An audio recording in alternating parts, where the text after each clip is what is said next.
in just a minute here. Go ahead and rename yourself. Hover over your label and rename so we know who you are, because we love to have rousing conversations in the chat. And it's a lot more fun when we're not just talking with our most popular webinar attendee, which is Anonymous, who comes to every single call.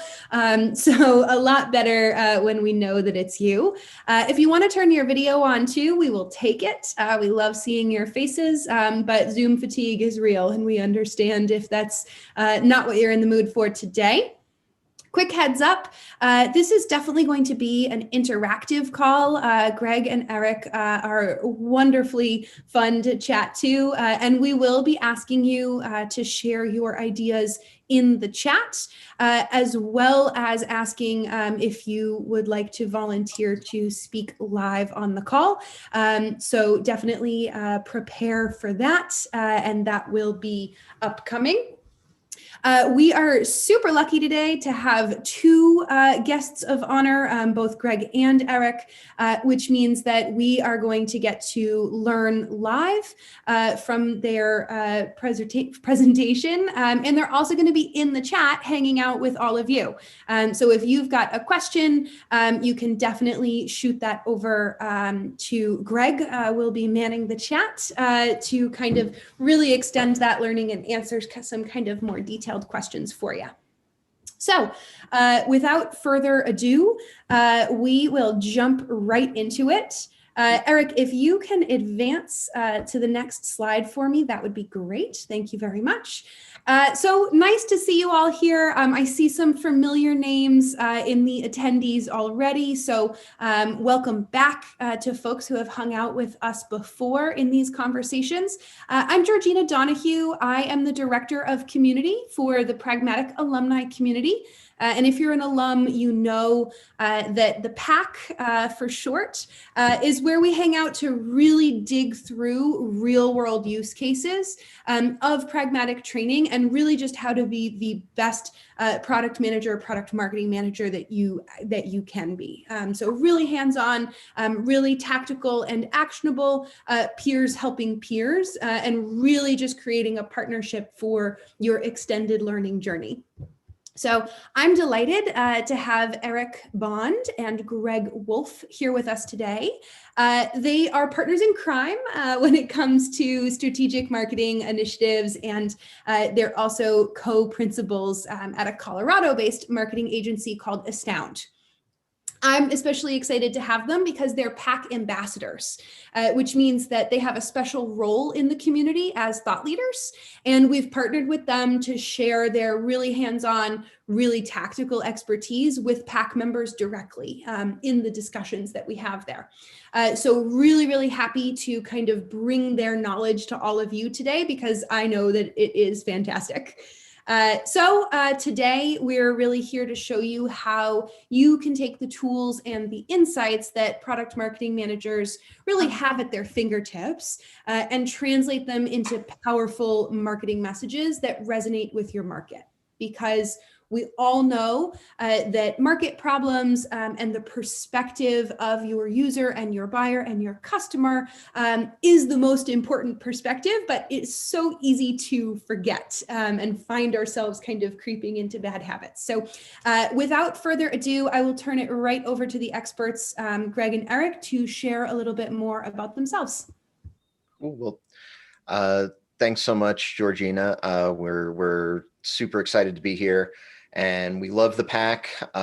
For those of you who hang out in the PAC, Greg and I argue live via videotape in the PAC every single month. So that's a ton of fun for us. So check that out. But today we're going to talk about profitable marketing content. Greg and I, as Georgina mentioned, are co-principals at a marketing agency here in the Denver, Colorado area. And these are things that we deal with all the time, customers or clients just really struggling with how to best express themselves in a way that's going to work for their audience. So our agenda today, if my slide will advance. Bueller, there we go. we're going to talk about just the context of the topic. We're going to talk about how we create an understanding with the people that we're trying to talk to, those folks that are critical to our marketing goals, making sure that we have a plan for actively cultivating that understanding and building insights. We're going to answer your questions about all of that. And then we're going to take some time at the end to talk about how we're going to put it all together. And as mentioned, this is going to be an interactive session. And so there's going to be an exercise. We're going to want feedback. Should be hopefully a lot of fun. So first of all, we want to talk about making sure that everybody is on the same page when we talk about what we mean by the term profitable marketing content. That's obviously a really, really loaded term. It could mean a million different things to different people. And so we want to make sure that that we are all on the same page here in this webinar. And so really what we're talking about are three things. We're going to define, for the purposes of today, we're going to define profitable marketing content as content that aligns with our business goals, that aligns with our marketplace and of course their objectives, and then aligns with that buying journey. And we're going to get a little bit into all of these topics as we go, but those are the things that really we want to focus on, and we would ask you guys to focus on when you're looking at content in your organizations. So first of all, let's talk about, we're going to jump right into the first of those three topics and talk about the focus of the business as a whole. We've got a Foursquare. We've checked that box. It's now an official business presentation. And in each of these quadrants, we've sort of got different goals as an organization, or whether that's organization, line of business, specific product, et cetera, et cetera. We really want to understand what's our goal? What's our primary focus? How are we defining success as an organization when it comes to our marketing? And so that, and to bring it back to content, of course, when we're talking about, say, something happening in this quadrant as being our primary goal as marketers at the moment versus this square on the quadrant, a lot of things change, and how we talk to people changes. The questions that we ask them changes. The way that we try to get their attention changes. And so it's really important to have everybody on the same page about what you're trying to accomplish at a high level before you start writing stuff, before you really get into, everyone wants to jump straight into creative. Creative for a lot of us is the fun part where the rubber meets the road. We get results. We get to sell stuff. We get to talk to people, and it's a ton of fun. But what we really need to do is make sure that we're not skipping any steps along the way. And we want to make sure specifically that before we start engaging in any marketing activities, that we understand that those activities and that the things that we're saying within those activities are really aligned with where we're trying to head, either as a product team, as a marketing team, as a business team. And so it's meant to serve a purpose. Our favorite thing that we get whenever we put up these Foursquares, and partly why Foursquares are such popular exercises, is because they force leadership and the people around you to prioritize what it is they're trying to accomplish. Because one of those, I'm sure we've all been in that meeting before, where you have that like little dot that represents your logo or whatever it is, and you want to put it like right in the middle of all those lines. You're just like, we're doing all those things. We want to do all of the things, but truly you should choose. Whenever you try to do everything at once, you're bound to fail. And especially with content. Goals. Yeah, absolutely. You can always have a secondary goal, but really make sure that you understand what success is when you sit down and start working on your marketing. So we know the business focus. The next piece of the puzzle is making sure that we are getting inside of the right people's heads and speaking to them in a way that's going to matter to them. Because really there's this impulse as a marketer or as a product person where you just want to share everything about your product. This is so great. It's amazing. It does this, it does this, it does this. No one's ever done that before. Have you ever seen that? And that stuff is great, but we need to pull back on the reins on our impulse to do that. And we need to sort of flip the script, because we need to, one thing that Greg and I like to say a lot is that marketing is that effective marketing is more like looking out a window than looking into a mirror. We really want to make a connection with the people who are actually shopping us, who are buying from us, who are using our products, because those are the people whose opinions matter. And those are the people who are ultimately paying our checks. And so marketing is about them. It's not about us. And so we need to get inside of their heads. Anybody familiar with anyone who's taken foundations or market with pragmatic has experienced has had exposure to what personas are, and essentially what a persona is for the uninitiated. It's basically a representation of a buyer, a user, an influencer, somebody who's involved in the buying process based on a combination of market research and anecdotal observations that you have made in speaking to them, that have come back from your salespeople, that are gleaned from customer service.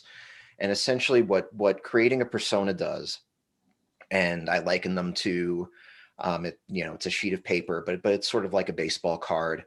This is a person and all of the stuff that matters to them and matters to you in trying to sell to them. What that does is it ensures that whenever you're working on your marketing, that you can have a customer in the room with you. They're the most important person in the discussion, and typically they're left out. So keeping in mind very quickly that there are a lot of different types of personas. We're not trying to put sort of one ring around everybody and say, I have this product, this is the persona for it. Because typically there are going to be more than one. We've got people who use products. We have people who are, whose role is to actually make purchasing decisions in products. We have folks who influence those decisions in a lot of ways. Like, for example, in this B2B scenario where we've got, where we're talking about, say, logistics software, we've got influencers, say, in IT, that are going to say, well, this needs to work with our infrastructure. We have these requirements. We need to make sure that this is compatible with this system. That person isn't using the software. They're not making the purchasing decision, but they're very much an influencer. In the homework laptop example, in the B2C scenario, we've still got influencers. Influencers might be your child's teachers and the platform that they're using in school. Those things are going to be very influential in your purchase decision. And so every time we sit down to talk about personas, generally we're not talking about one person. We're talking about a group of people that serve different roles in the process. If we put together a B2B example here, and for those of you that are Pragmatic alumni, you'll have access to Pragmatic's persona templates and all of their materials on this, which is extensive. But here are a lot of things that we think that you should be thinking about.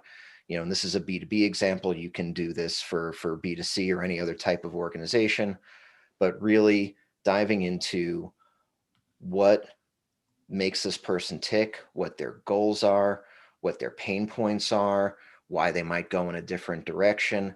And the one thing that we put in bold at the bottom, that I just really want to stress and get into your heads for everybody who's doing B2B marketing here: how will this decision impact their career? Because at the end of the day, yes, I'm doing something for my organization, but very often if I'm making a big purchase, my job may be on the line, or my bonus may be on the line, or my promotion may be on the line.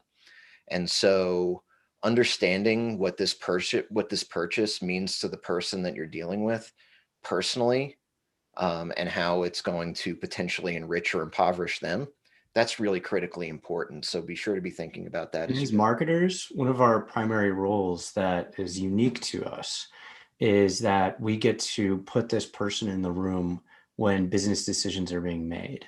So the more we can identify with this individual, the more we know who they are, what makes them tick, their motivations, insecurities, fears, all that stuff, then the better we'll be able to represent them in the room when business decisions are being made, and especially when content is being created.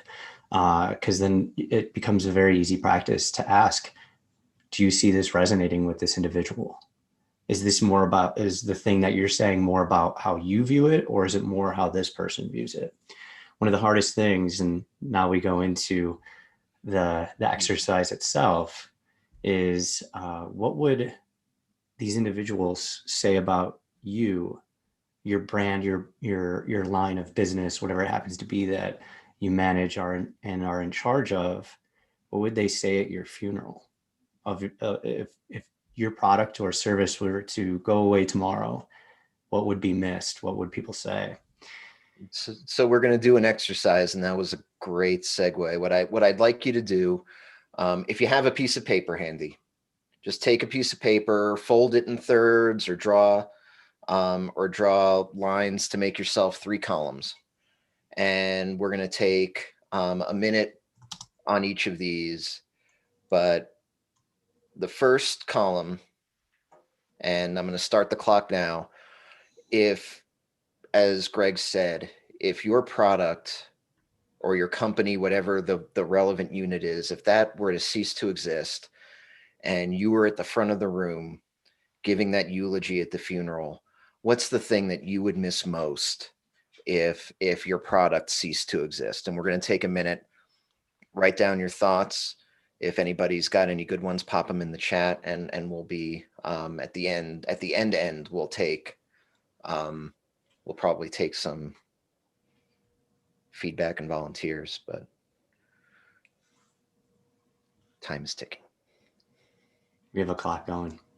I do. This is a really fun exercise for us to do. It forces people to prioritize.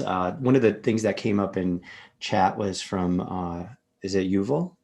And he had said, what would, or she, I'm not sure, what would get them the most excited about your product? And this is kind of the inverse of that, which is what would people miss most? What was that connection that they had that when taken away, we get that sense of loss? Because the things that make us excited, a lot harder to discuss, but I think we have a little more practice, a little more comfort with saying what we might miss. Loss aversion is an extremely acute sensation. And it's harder to sell to in terms of excited. When you're talking about, well, what's going to excite them about my product? That's still the mirror perspective. You're trying to sort of impugn your perspective on them in a way. And what we would encourage is for folks to say, no, what are they excited about in general, and how does it relate to my product? What are the pains that they have, and how and do those tie to the thing that I'm trying to sell? And so speaking of which, column 2, what would an end user, somebody that's using your product, somebody that is in there every day, whether it's a physical product, software product, whatever, what is the thing that end user, the last person in the chain, is going to miss most? And time is ticking.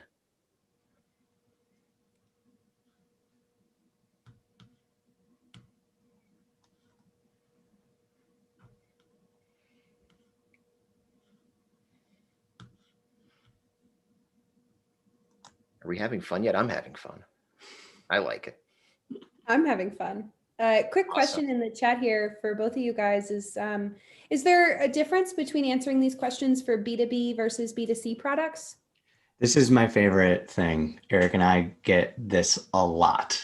So we're pretty well versed in, and it's not just like the B2B, B2C scenario. The biggest thing is everybody always feels like my thing that I do is this unicorn. It's special versus like the businesses of everybody else. The From a marketing standpoint, the biggest difference is that we could surmise from a B2B versus a B2C is how quick those marketing processes take place. So with a B2B scenario, you will often have a much longer um, buyer and user journey. B2C, it's much shorter. And And so a lot of the fundamentals stay the same. People will say that, what about like this in B2B? And I mean, talk to an accountant about how they feel about Excel and their macros. Like there's all these things that we have connections with, even when we're in a B2B scenario.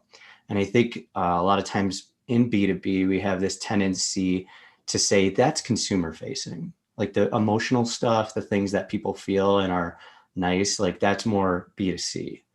But really, like from a B2B standpoint, we just have a little bit less data and illumination because there's often real world based scenarios that are very hard to measure digitally. And the flip of that is on B2C is that B2B people think that if you're being too thoughtful, well, that's B2C, and B2C people, think that if you're being like, deliberate and and getting into it, well, that's just too B2B. It's these are universal practices. Really, the buying criteria is different, the sales process is different, but the idea that there's something that really flips somebody's switch about using your product is universal. And then the final thing before we wrap up this exercise, so what would a buyer, the person who is in charge of the actual purchasing decision, the person with the purse strings, what would they miss most if it no longer existed? So somebody put the product itself. And so what do you mean by that with the product itself? What is it that they're gravitating towards? What are they saying in that eulogy about what they miss? Why was it important? What did they lose now? It's about taking it to that next step.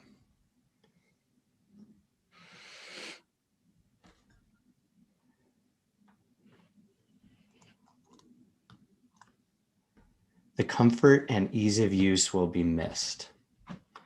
Interesting. Future-proof component of their investment. I'd miss the comfort and quality of turning data into information.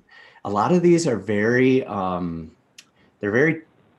tangible things. And I think this is another area where like the feelings, the emotions we have around products, that's like B2C, but B2B, it's more about practical things. I see that gravitating and that happening in that way. Our time This is is up. Margaret. Oh. Go ahead. Go ahead, Margaret. Oh, this is Margaret, and I put the product, and you were asking about that. A lot of people are very brand specific about what they want, and they buy it because of either the quality of the product, reputation of the product, and all this other kind of stuff. So if that product didn't exist any longer, you would miss that product. So for example, most of the people on this phone are probably Apple users, and the other group is Samsung users. So if Apple ceased to exist and you had to go over to Samsung to get a phone or LG or whatever, you would miss that Apple product because that is who you're loyal to.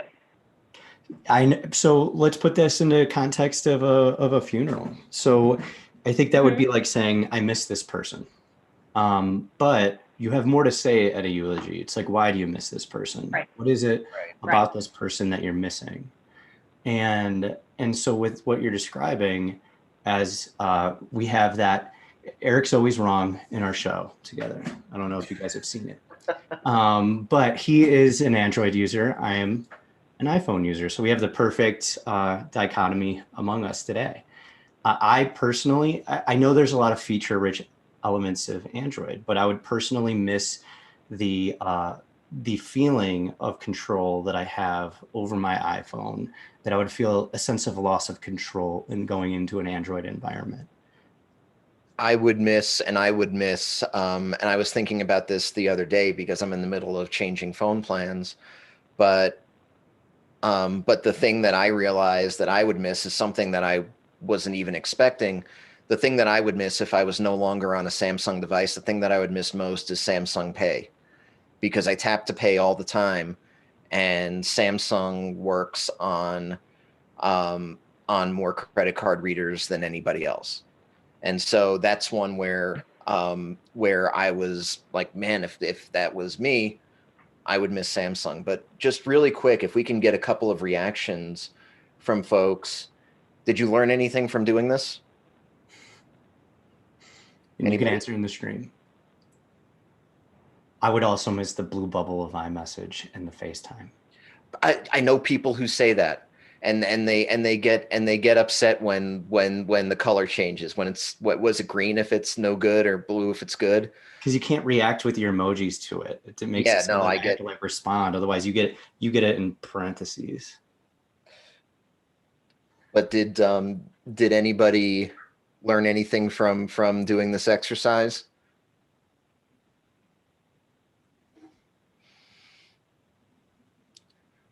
Okay, well, fine. I learned that I don't know what a user or buyer would miss most about my product. Well, that honestly, that is the best we could do. Yes, and so there's two things. Number one, you've just exposed something important that you didn't know, and we're going to tell you how to get at that. And the second piece is that we really want to stress that everybody who's involved in this ecosystem that you guys are creating when you're pulling together your products and you're marketing things and you're selling things and you're developing things, everybody's looking at it through a different lens, and understanding what people see through those lenses is supremely important. And so we're going to take a little bit of time, and we're going to talk about specifically ways that you guys can close those gaps if you have them between where you are now and really knowing what to look at when you're trying to develop content for these folks. So all of you folks are probably, if you've taken foundations, if you've taken any pragmatic course, you know that that the secret of life is nihito. Nothing important happens in the office. And the principle there is that in order to develop real understandings about what people need and what people are looking for when they're shopping for us, we need to actually leave our cozy environment and, in times of COVID, virtual environment. And we need to actually meet people where they are. When you can go to people's offices, that's great, but hop on Zoom, hop on a phone call, and actually sit down, talk to your customers, talk to the people who are shopping, talk to end users within wherever you can, talk to people who are involved in the buying process in any significant way. And there are a lot of questions that you can ask. Clearly, you're going to have questions, but specifically for the purposes of our exercise today, things that we would suggest that you ask. You know, how do you use our product in your organization or in your household?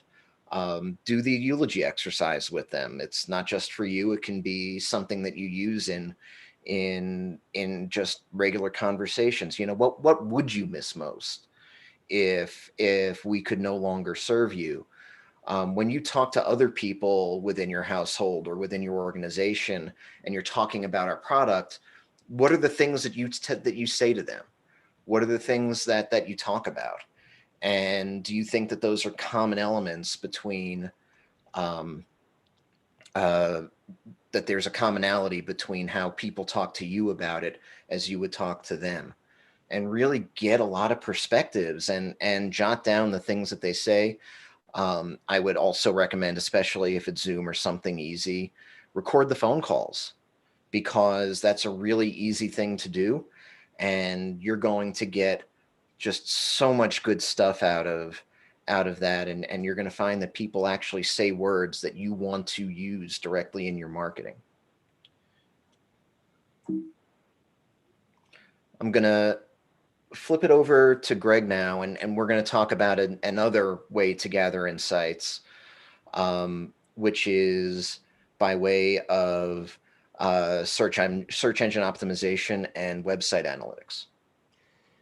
So one of the things I'm seeing a lot of people in the chat at least discuss is like not being their customer and not necessarily having that perspective. There's a lot of ways we could gather that perspective. Nihito is one of those ways. Interviews where you ask the right questions, you do win-loss. Sometimes data could be quite revealing as well. We have cases like this really frequently with our clients. Every business has their own industry insider terms that they like to use. And they have a really hard time getting over the gap in meeting potential customers, clients, users, whatever it happens to be, where they're at, and then gaining that opportunity to tell their story in their way. And that's the really important part of this that we'd love to be able to imbue upon you today, is that you have your business goals in one area and users are in another. And that really profitable content marketing comes from building the bridge between those two. And one of the ways we could do this also exists within the data and the website use and the social media comments and all these other things that you see. Eric, if you could go to the next slide. So one of the people that had businesses / nonprofits that had come to us is in the greater Atlanta area. And there's this thing that people are looking for when they want food versus when they want to donate food. Or especially when they want to donate food. Everybody loves to donate their canned goods. They want to feel like they're helping each other. And it's become an extremely pressing thing in this era, unfortunately. But what people are looking for is they're at these things where they either have a need or they want to be part of something that is bigger than themselves and provide a service. And there's these two areas. We have food banks and food pantries. Now, this particular nonprofit, they were a food pantry, and they were super set on referring to themselves as a food pantry, not a food bank, because these things are different. We are not a food bank. Yet, the vast majority of people with unbranded searches that were coming to their website were arriving by looking for food banks. Now, for them, when we had originally said this to them, they thought that was an issue. That's a problem. And for us, we're like, yes, that is a problem, but it's a problem you could fix. Like, that's actually a problem that is also a solution. It's your opportunity. Like, this is an opportunity that's in front of you. And you're saying, like, no, we're not a food bank. But really, it just means we could talk about food banks like crazy. And then suddenly users will start to identify us with these things that they're wanting to do. And then we have that opportunity to tell their story, like our story. So I think that's like the big lesson to take away from this, is that we have this ability to insulate ourselves in our businesses, in our industries, with the events that we're in and the people we surround ourselves with. But it's really easy to kind of crack that egg and get somewhere else. See what the users are actually looking for, and then build bridges from where they're at to where your business is so they can help feed your goals. But basically, if you don't meet them where they're at, you will never get that opportunity. And so all these times where we are discussing language and users and buyers and all this other stuff, really it's for us to get in their mindset, understand where they're at and how we can talk to them, and then bring them closer to what we are able to do for them. And when people search, they're using language, and we have exposure to that by way of our Google Analytics, by way of our Google Webmaster Tools, and through other third-party search software that we may be using. And we can see how they're talking about us and what they're looking for when they got to us, or where they went to, and maybe we didn't land with them because we missed an opportunity. We've got vast amounts of data, and understanding how folks talk is going to be really, really key for us. And it's a really easy way to take the data that our websites are gathering every single day and turn that into insights that can make our marketing better. This is just one final thing in this area. This is a B2B major issue. In B2C, you don't have as much of this because you're so used to having to meet consumers where they're at. But there's often these assumptions made in B2B categories that, like, I could call myself this extremely niche thing, and then they wonder why they're not receiving traffic, why nobody's learning about them, or they're not increasing people's awareness that they exist. And it's often because they're unwilling to go and play in these other pools that people are already in and build those bridges. So like if I am like a cloud access security broker, I get this acronym called a CASB, and nobody's looking for that stuff. What they're looking for is like cloud security or something along those lines. And so that's the pool you end up having to play in regardless of whether you want to. And it's also one of these things where people get anxious to use their own brand names and their own terms and things like that. Well, we have a cloud security service that we call whatever, and so we want to put that front and center. But of course, until you're a brand name, nobody knows what that is, and so they're looking for something. And generally, what people are looking for is using generic language, where you're using really specific language, and you're missing each other. And so if you want to communicate effectively, just a good rule of thumb, you need a common language between yourselves and the people that you're trying to talk to. And so we've done our Nahito work. We've looked at we've gathered information from our web analytics, from search, from other sources that we have, perhaps other research. We think we have some ideas as to what's important. So let's do a confidence check. How confident are we that we've figured out what we need to in order to create good messaging? And it's okay if you're not there. What we would suggest at that point is do a survey. Surveymonkey is cheap. It's there are other survey tools that are cheap, easy, and it's a really great way to just validate something that you're trying to hash out. We heard over and over again that this is important to customers, but you know what? That came out in about 3 interviews. Maybe that doesn't reflect the marketplace as a whole. So let's put something out into the marketplace. Let's see if we can get a few hundred responses and find out if in fact that is a trend that we can measure, that this is something that's really important and something that we should be talking about. These exercises and validation are extremely important because it's what gets you out of the firing range. You know, when you get to validate these ideas, you could say, you know what, it was actually 150 people that said this. So you're not saying it. This isn't your presupposition. Right. This is instead what the marketplace has said. And now you're letting everybody else kind of stand in the heat. Because if they're trying to go against anything that was validated through survey, then that means they're having to exert some serious influence and power over the masses. And so what we would definitely say, and just all of this stuff that we're telling you to do takes time. Some of it takes money, takes energy, takes resources, but you know what? It's all cheaper than just skipping to the end, running ads, and finding out that they don't work. So before we go into, we're going to talk about how we actually translate stuff from this idea phase into things that we can actually use. But before we do that, any questions? I think we've got a couple of minutes that we can take just a few quick questions before we move on to the next stuff. So the first one we have in here that I can see is, recommendations for using that common language while also differentiating yourself. So a lot of the vendors in Mora's space, they all speak the same kind of language on their messaging points. So how do you use common language that your customers are going to identify with without getting lost in the crowd? So I would say one thing is, and I don't know the industry or the product or anything like that, but just because everybody in the industry says similar things, that doesn't mean that that everybody is doing that from the customer's perspective.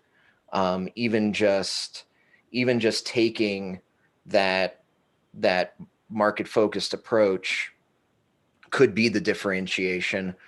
You can also differentiate with language, but the thing is that the one thing that I would say, kind of as the overarching theme, is that you can always build a conversation. You can't get a whole conversation and everything that's important into a headline. And so the really important thing in trying to get somebody to come with you on a sales process is you've got to be able to actually start the conversation and do that in a really clean way. Once the conversation is happening, it can evolve in a lot of different ways. But if you meet them where you are, you can gradually get them further to your side. It's not that we always have to stay there, but we have to start the conversation and we have to begin somewhere. Anything to add, Mr. Bond? Well, I basically said the same thing in the chat in a very short sentence. I think this is a really interesting area. I could see the contentions that lie in people's positions. We also got a question from Manish. Also, how important, good, bad is it to use buzzwords that lost their meanings, like agile, cloud ready, etc.? These are honestly wastes of space and time. They're things that your superiors often like to see. They like to make sure you include everything. It's like, we want to make sure they know we're this, they know we're this. And you often see these extremely bloated, this is where it gets the worst for my job, is in a sitemap. So you have a top menu navigation for a website and it's just daunting. Nobody wants to browse that. And like 9 out of 10 people end up just going to your about page. They'll never click industries. And that's where you do a lot of your stuff. You're putting your case studies in your industries, you're talking, but like they just want to see who you are. And so that's the really big thing we try to emphasize with people, is that part of this is defining your personality relative to what you know about users and what they're attracted to. You just have to let people know who you are. And that's what 9 times out of 10 gets you the ability to have that conversation. Like, it's not what somebody's one-liner is. Like, that's basically in business what we're constantly focused on. It's not somebody's one-liner, it's their demeanor, it's their aura, it's how they go about communicating with people that makes them comfortable. It's the voice. So instead, stop focusing on saying everything in a one-liner, because that's like, should have stopped in high school, but it's what businesses keep doing. And instead focus on like making that connection with the user so that they're willing to listen to you and you're willing to listen to them. Show them that you're listening to them.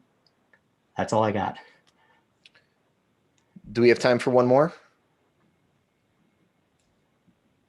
I think so. I think we have one more in here. And I saw one about when you were mentioning a survey. Do you have any kind of quick tips about what types of questions to recommend? Really tactical questions, more emotionally based questions? What are maybe an example of one question you find that works really well? So in an ideal scenario, I'm sorry to interrupt, Eric. I was hoping. They're like my favorite thing. I love to jump into the data of surveys and slice and dice it in a million different ways. We actually had a client recently who their primary target market, their name is Karen. Like, Karen answered their survey more than anybody else out of like the 7,000 people who had submitted survey responses, which was awesome. And then it turned out Karen was super nice, glowing reviews. Uncharacteristically nice. super not the cliche and stereotype. And so that's why I love it. I love to find out these counterintuitive things, or also just shed light on. And so when it comes to matters of like, what is the best way to conduct a survey? The best way to conduct them is in line. So if somebody's leaving, that's why you get these surveys, the exit surveys in line. In an app, like you can have one question surveys that happen as a user is flowing through the app. Maybe they hit a certain point or a feature, and that's what cues a question. Inline is the best way to do surveys. And then surveys provide an additional benefit beyond data mining, especially if they're inline. Like you could do NPS surveys at throughout like any moment, pretty much. And based on those results, you can also ask people to review you. You know, like you could basically say like, oh, I just got a 10 out of 10 on that.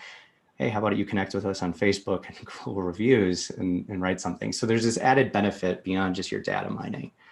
And so I would think of like that. How do we make this survey to our advantage in a way that's frictionless for users and it makes it super easy for them in a way that they're like, they have an obvious answer.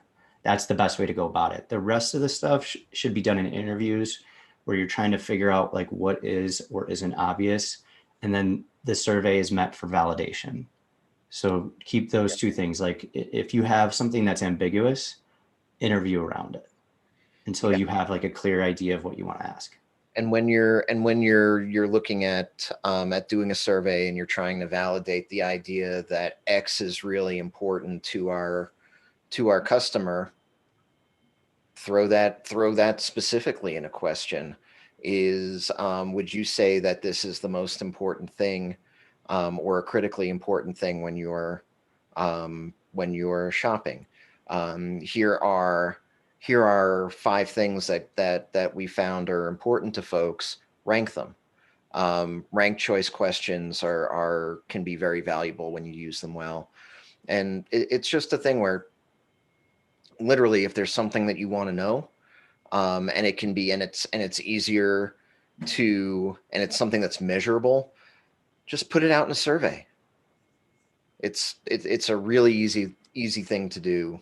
I think perfect is the enemy of good in a lot of ways with surveys. Yes, so like absolutely. It's more important to get stuff out there and to learn as you go than it is to not and try to make it because you haven't done surveying, like to make that one that you do really, really good. Instead, just make it a practice.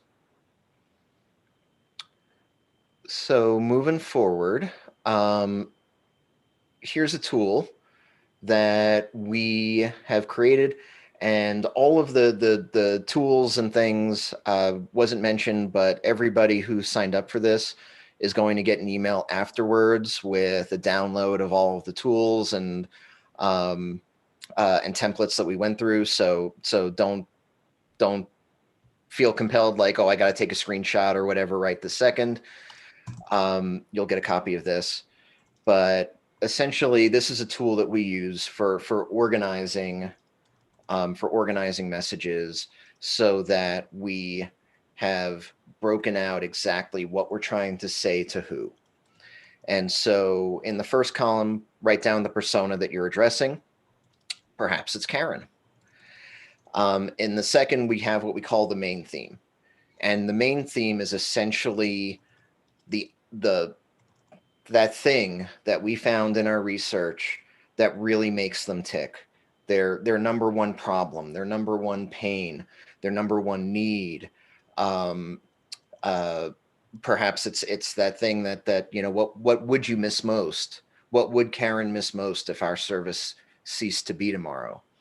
And so just put that there, let it frame everything else that you do, and write a headline. If you were trying to grab Karen's attention with a headline that addressed that theme, what would that be? Right, what we call an elevator pitch, and that's a concept that I'm sure that you guys are familiar with, but you start with that headline, expand it out to a short paragraph, 2 to 3 sentences underneath it. What would that look like? And then when we talk about keywords, we're not talking necessarily about search keywords or things that people are looking for on Google or that you might buy AdWords against, but really more words that we want to make sure that we use when we're talking to a customer. And so, for example, in the example that Greg gave a few minutes ago, making sure that that food bank is on that list of words that we want to use when we're talking to people. That's a critical thing, because that's something that they know, and that's something that we can use to build a bridge to them. And so making sure that we're reminded of all of these words. And essentially, you just build this out, and you've got a tool that you can use whenever you're writing something, an ad campaign, whenever you're training your sales team, whenever you're about to, if you're in your role, if you go to sales meetings and you're in a role where you might actually talk to a customer, reminding yourself to use external language instead of internal language. It's a really good tool to start doing that and breaking down what we say to who and why. The next thing that I'm going to show you, pardon, is what we call a tactics worksheet. And so we've talked about how we're going to meet the market where they are, but now let's talk about how we can do things that will fit into that buying process. And so we've got a persona, we've got Karen, and we've got her main theme. And so how can we reach Karen? Is Karen a Facebook user? Will Karen take an email from us? Is Karen the sort of person that is inclined to attend a webinar if it responds to her main problem?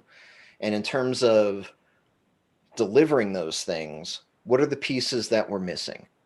If we're, in the example of, say, a webinar, do we have a platform and a means of registering people like our friends at Pragmatic do so clearly? Do we have the right creative? Do we have the right assets? And so when we're talking about actually doing stuff that's ultimately going to be executed and it's ultimately going to be turned into real things, let's always make sure that we identify anything that we're missing in that process or anything that we are concerned about as failure points. Go ahead and document them so that you can talk about them. What we don't want to have happen is for people to go idea crazy and for internal folks to fall in love with ideas that simply can't be executed or executed well for whatever reason. And so you're going to get a copy of this template as well.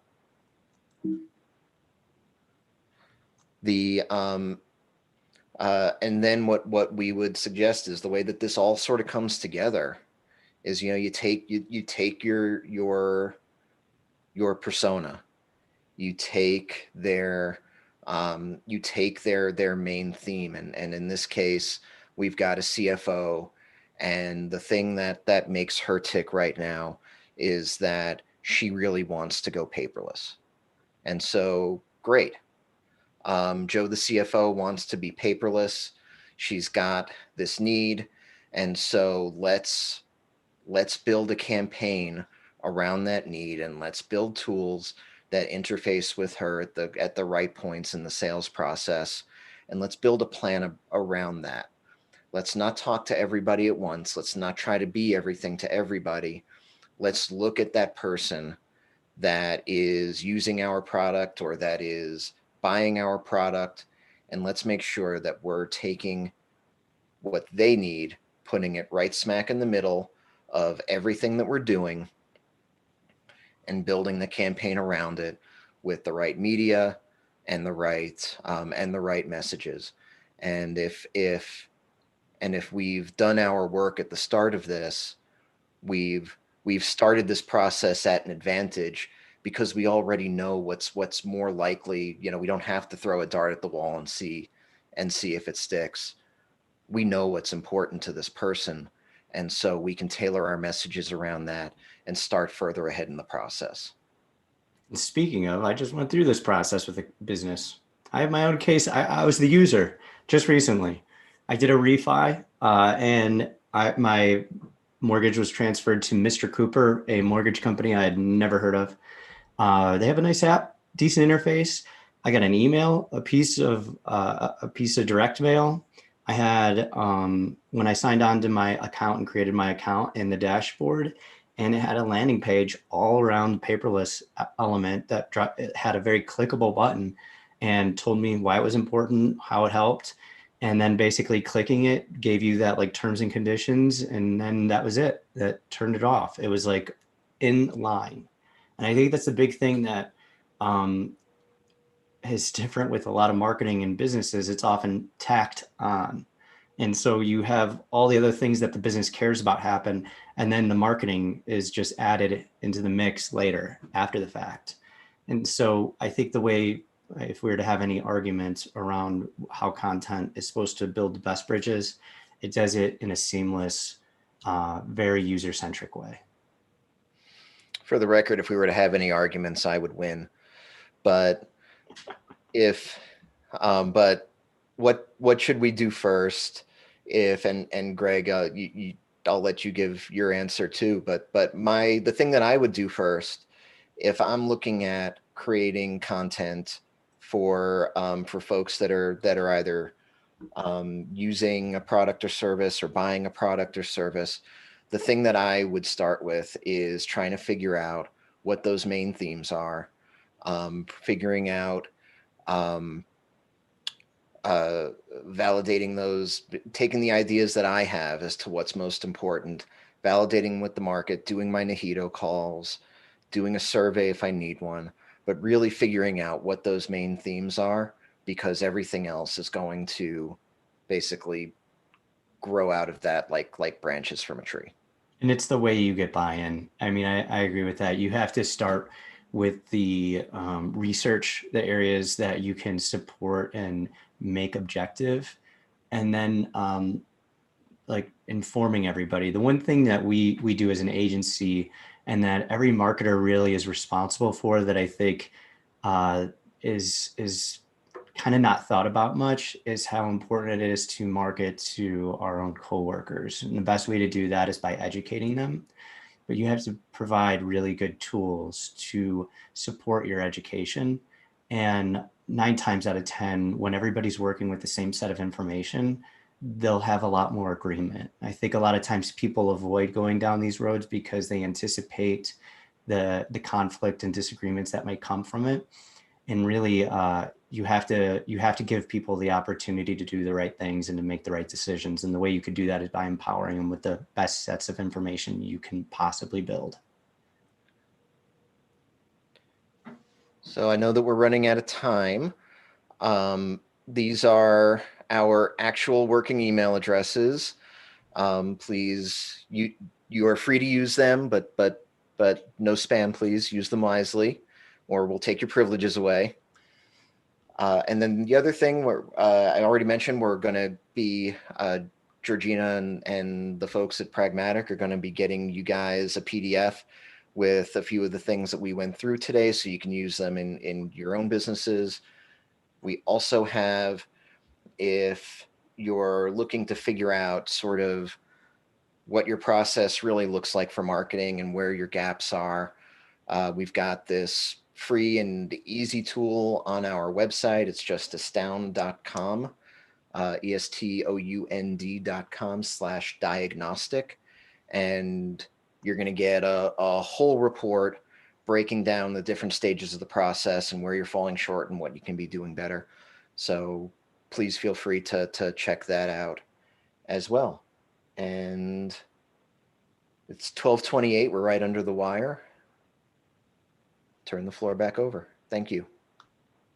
Awesome. Thank you so much, Eric and Greg. That was awesome. Lots of really excited feedback in the chat here. And we're, always delighted to talk to you and get to learn from you. As I mentioned before, Eric and Greg are ambassadors in the pack. So if you're a Pragmatic alumni and you want to come hang out with us, you can send an email to community@pragmaticinstitute.com. We'll get you hooked up. Also, if you didn't know, I'm so excited about this. We have a new course at Pragmatic. So it's the first time in quite a while that we've introduced a new course in the product track. So this is really the product manager's guide to design, demystifying what design is and how you can use its capabilities, building really strong partnerships with your design team for exceptional products, and really just cross-functional innovation that we all love. And then if you'll pop to the next slide for me, we have another product chat coming up in 2 weeks. This one's near and dear to my heart because it's about the intersection between product and community, which I just can't get enough of. So we'll be joined by Faiza Mohammed, who is a community consultant. She's worked with Facebook, Bumble, Peanut, and is going to be chatting about how you can leverage your internal communities or external communities to have a really exceptional product. So I hope that you join us next time. And once again, big round of applause and very warm thank you to Eric and Greg for their time and all of their expertise. Definitely take them up on their offer for all the goodies that they have shared. You'll be getting an email from us with the links to all of it. So I hope that you enjoy that.